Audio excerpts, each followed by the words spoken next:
Star Wars 7x7 episode 1806. Today, let's do an update on the Rise of Skywalker. What do you say?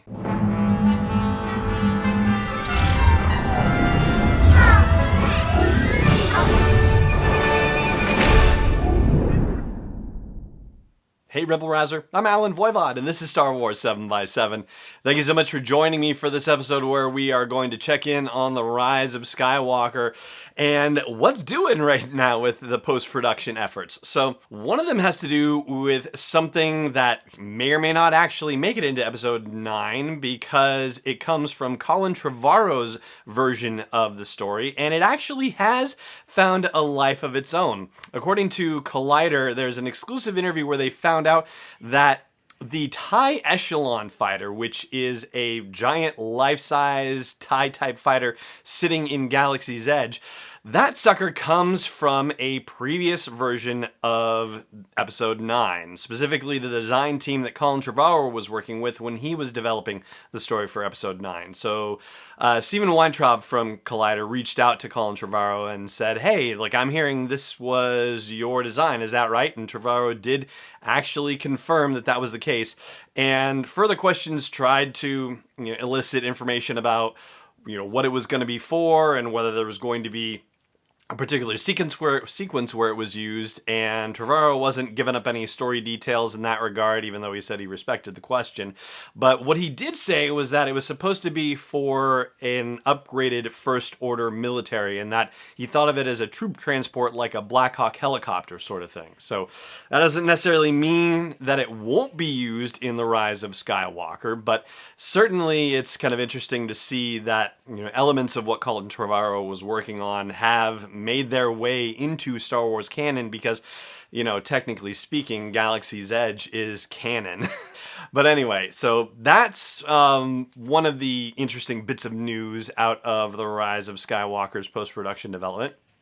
Another bit of news has to do with John Williams, the wonderful, absolutely incredible composer who is going to be bringing us home on this as well, and what an amazing marvel and a gift that is.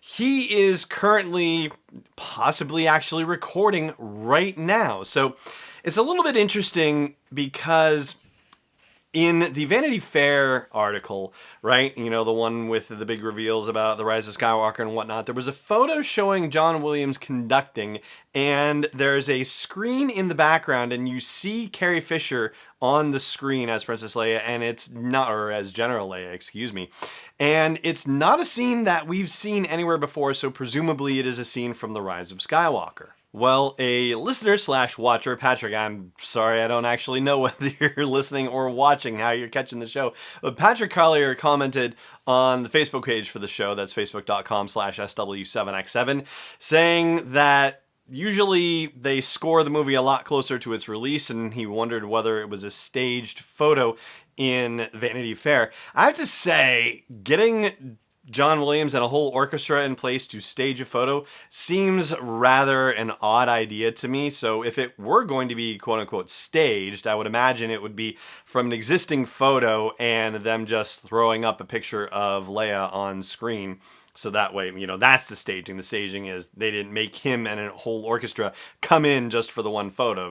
They might have maybe doctored a photo or something. I don't know. Anyway, the point is that there is some potential credence to this idea. Now, if you're not familiar with the John Williams Fan Network, well, their website is jwfan.com, and anything and everything John Williams related you will find on that website. So already it's off to an awesome start as far as I'm concerned. Anyway, they tracked down an interview that John Williams did with the Times of London where he said that he had, at that point, and this was in early May, so far written about 25 minutes of score for the Rise of Skywalker in the space of a month's time of work. And additionally, he's also seen an early cut of the Rise of Skywalker and says he likes it very much. I mean, I don't know, he certainly wouldn't say anything else or he wouldn't be caught quoted anywhere saying anything else. So, take it for what you will. But it's still nice to hear the positivity of it. But he's seen that early cut likes it very much and was getting to work. So it kind of lends credence to the idea that, maybe we're not seeing exactly what we think we're seeing in that Vanity Fair photo. And there's another story on the JW Fan Network website as well, citing a different interview and not actually with him. The interview is with a woman named Sandy DeCrescent, who is also an orchestra conductor in her own right, has been at it for 50 years, and according to the interview, she's currently selecting musicians and managing the orchestras for John Williams, and in that article it says that he is going to be recording in June. She also talks about the fact that he is an incredibly, talented and efficient conductor, and that he can actually get through 15 minutes of score in 3 hours, which is sort of presented a little bit without context, but there is a bit of an incredulity in the tone of it, where it's like, he can do that much? I mean, I just watched my son Joe deal with doing a 4-minute video report for his U.S. history class, and he was stunned at how many hours it took to just create a 4-minute video. And I'm sitting here and going, yeah, I produce a sub 10-minute show every day, and it takes a couple of hours to do it from soup to nuts. So yeah, I get it. So doing 15 minutes of score in 3 hours of work sounds phenomenally fast, and yet, would you really expect anything less phenomenal from John Williams? And there's another quote in the interview I want to share with you, because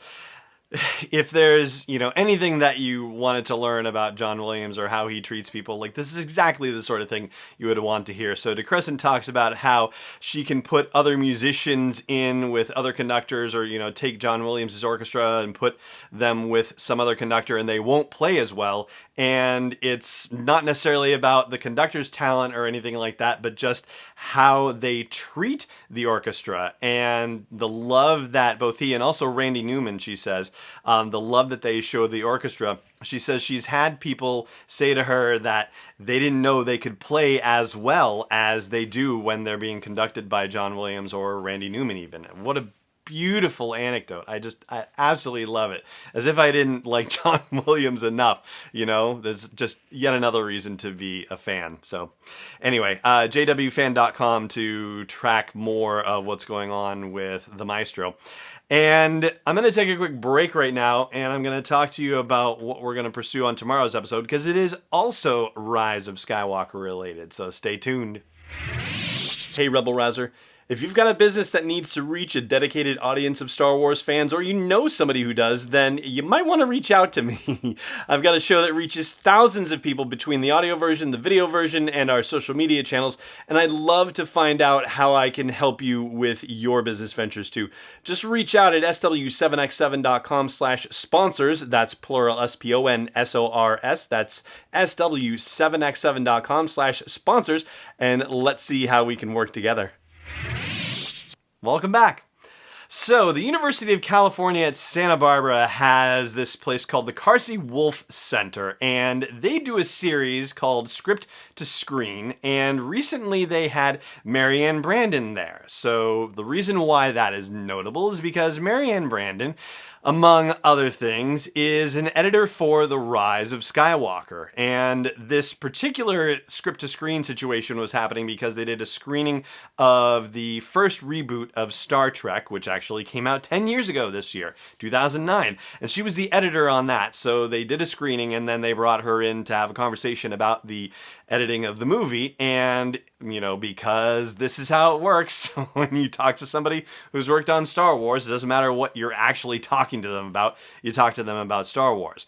And there have been a couple of things reported about the comments that she made at the Carsey Wolf Center, and we're going to actually, bypass the colliders and the expresses and go straight to the source for this, because they actually put the video up for it, and we'll talk about her comments on tomorrow's show. But for today, that is going to do it for us here. And again, as always, I'm so glad you joined me for it. And may the Force be with you wherever in the world you may be. This podcast is not endorsed or sponsored yet by Lucasfilm Limited, Disney, or 20th Century Fox. It is intended for entertainment and information purposes only. Star Wars, the Star Wars logo, all names and pictures of Star Wars characters, vehicles, and any other related Star Wars items are registered trademarks and/or copyrights of Lucasfilm Limited or their respective trademark and copyright holders. May the Force be with them. All original content is copyright 2019 by Star Wars 7x7. We hope you love it.